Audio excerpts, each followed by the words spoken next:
This base is all drugstore. Let's get into exactly how to do a foolproof drugstore base routine with a few mistakes along the way. Guys, this is not gonna fail you. Prep with your favorite skin prep. Make sure you're prepping with at least 2 products that are hydrating. I never use a primer, that's personal preference. I really don't think you need primers. If you check out my Makeup Made Simple series, primers typically are marketed to you to fix skincare skincare problems short term that can be fixed long term with just a really good skincare routine. And so that's like my ultimate advice, is invest in a skincare routine over a primer. But that's just because I've never found that one that works for me or any of the clients I've done in the last 10 years that really makes an actual difference, unless someone is like incredibly oily. And if you are, you've probably figured out a way to make a makeup work for you with some kind of primer. I typically will go in with like a one size or some kind of mattifying primer for those clients who are like, listen, you don't understand.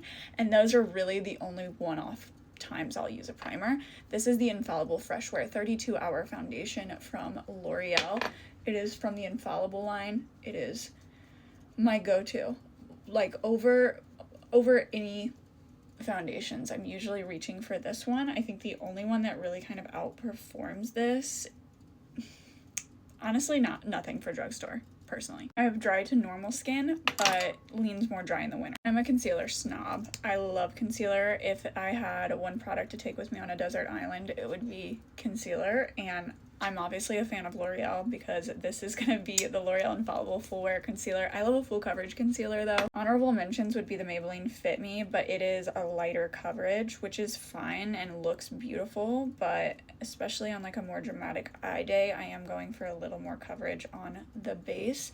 And this eye makeup tutorial is in another video. I couldn't fit it into 2 because I love to talk and teach and share my little tips and tricks and like explain fully in depth what I'm doing. So I try to keep, majority of my tutorials are one part. Majority of my makeup looks are one part. But I really was just talking about this eye look and got carried away, and then I thought, instead of doing my base off camera, let's do an in-depth drugstore base routine with my friends. When people see you and your makeup in person, no one is going to know that you use drugstore foundation or concealer, ever. There's going to be no circumstance where someone comes up to you and is like, did you use drugstore concealer? As long as your application is correct, your technique is good, you're never going to have anyone question what kind of makeup brand, how much you spent on your makeup. For bronzer, you already know it's Milani Cheek Kiss. It is Milani Cheek Kiss every single time, and I just don't have a powder bronzer from the drugstore that I am like loving. I used to love the Infallible Fresh Wear one, but I'm noticing it like gets a bit patchy on me. So what I'm doing is using a shade slightly darker than I normally would for my bronzer right now. And what I'm gonna do is when I powder, this will dilute a little bit and I won't really need the powder bronzer. I do suggest like always layering creams and powders for a really long lasting makeup base. That's really what's going to get you the longest wear, because that first top layer of makeup and foundation is gonna like sink and soak in, but it's also gonna wear off your skin. So if you want something super long lasting, definitely layer your creams and powders. And yes, you're gonna powder whether you have textured skin, dry skin, oily skin, no matter what, you are going to powder. Not all foundations and creams, liquid products, self-set. What does self-set mean? It means they dry down and don't transfer. These products are going to be sticky, tacky, wet.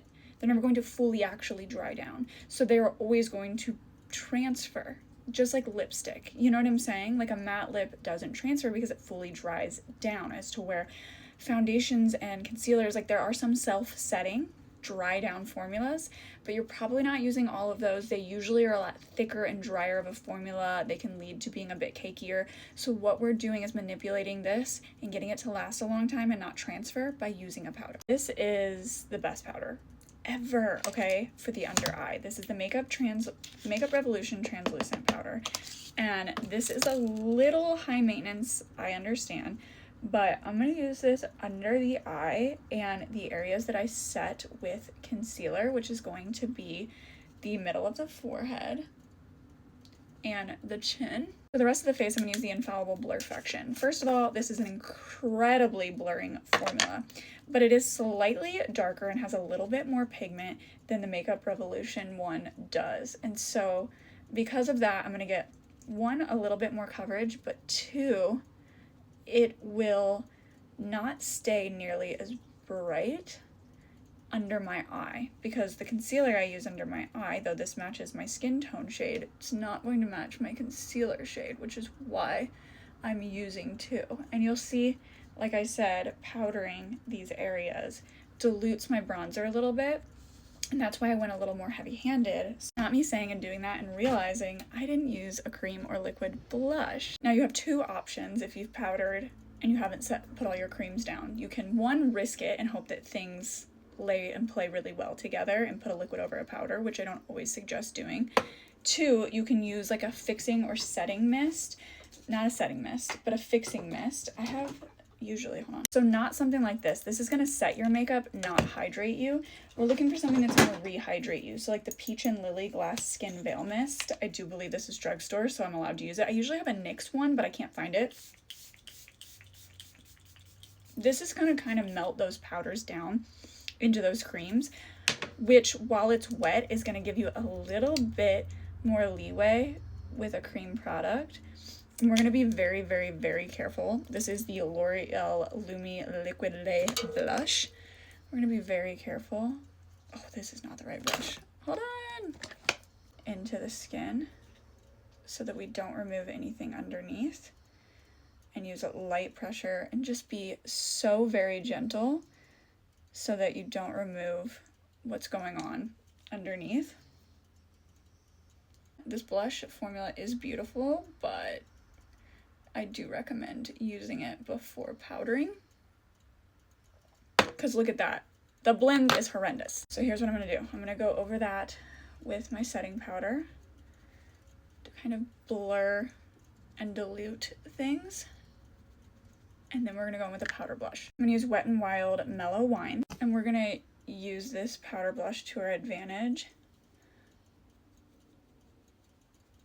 to fade and blur and blend in that cream blush that we applied, and also kind of change the tone because it wasn't giving. Just like I put my bronzer on the perimeters of my face, I'm gonna put the blush there as well. It's a lot lighter of a flush of color than I would on my cheeks, but this really kind of pulls everything together. Sometimes I'll run it through my brow bone and gives you a more cohesive overall look. Overall, not my favorite, but I am just going to tap my foundation brush over those really harsh edges very, very, very, very gently to kind of dilute that, because I just didn't love the color, but also the blend was making it harsher and come off a lot harsher. And then our base is still flawless. Do you see that? I kind of love when things go wrong because it shows you guys how to fix those things. If that had not gone wrong with the blush, I still would use a hydrating spray to really melt those powders down.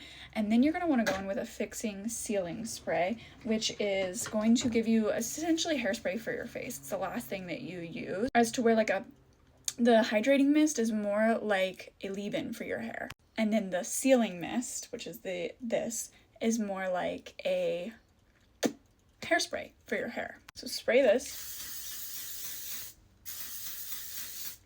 Add a highlighter if you want. This will be your complete last step over anything. And this is the final stunning look.